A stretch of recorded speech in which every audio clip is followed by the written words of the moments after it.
दोस्तों, स्वागत है आपका नई कहानी पर। चलिए सुनते हैं। बरसात का मौसम था। कचहरी के सामने चाय की दुकान पर लोग भीगते हुए आ जा रहे थे। वही बैठा था रामेश्वर, बीए पास, मगर नौकरी की तलाश में भटकता हुआ।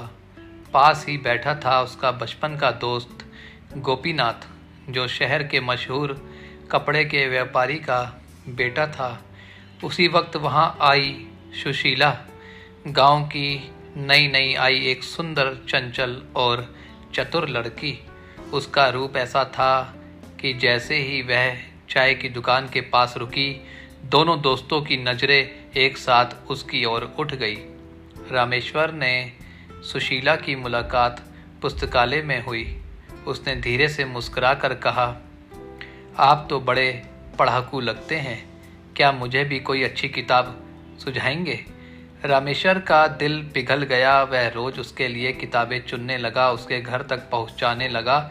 बातचीत में सपनों का रंग घुलने लगा। गोपीनाथ से मुलाकात बाजार में हुई। सुशीला ने सिल्क का दुपट्टा हाथ में लेकर कहा, भैया जी, यह कपड़ा कितना अच्छा है, मगर लगता है महंगा होगा। गोपीनाथ ने मुस्कुराकर कहा, आपके लिए तो आधे दाम में भी दे दूं। और उसी दिन से उसके लिए बाजार का हर सामान, हर मिठाई मुफ्त हो गई। दोनों दोस्तों को पता ही नहीं था कि वे एक ही लड़की के मोह पास में बंधते जा रहे हैं। एक दिन कचहरी के सामने दोनों की मुलाकात हुई। रामेश्वर ने कहा, भाई, मुझे सुशीला से कुछ ज़रूरी बात करनी है।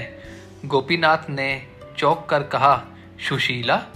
वह तो कल ही मेरे साथ मंदिर मेले में गई थी। दोनों के चेहरे उतर गए। संदेह गुस्से में बदल गया। तय हुआ कि शाम को दोनों सुशीला के घर जाकर सच्चाई पूछेंगे।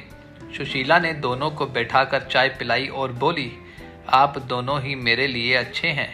एक मुझे समझ देता है तो दूसरा सुख सुविधा। मगर मैं अब गांव लौट रही हूँ। वहाँ मेरी शादी बचपन में ही तय हो चुकी थी। दोनों स्तंभ रह गए। रामेश्वर की आंखों में उदासी थी, गोपीनाथ की आंखों में हैरानी।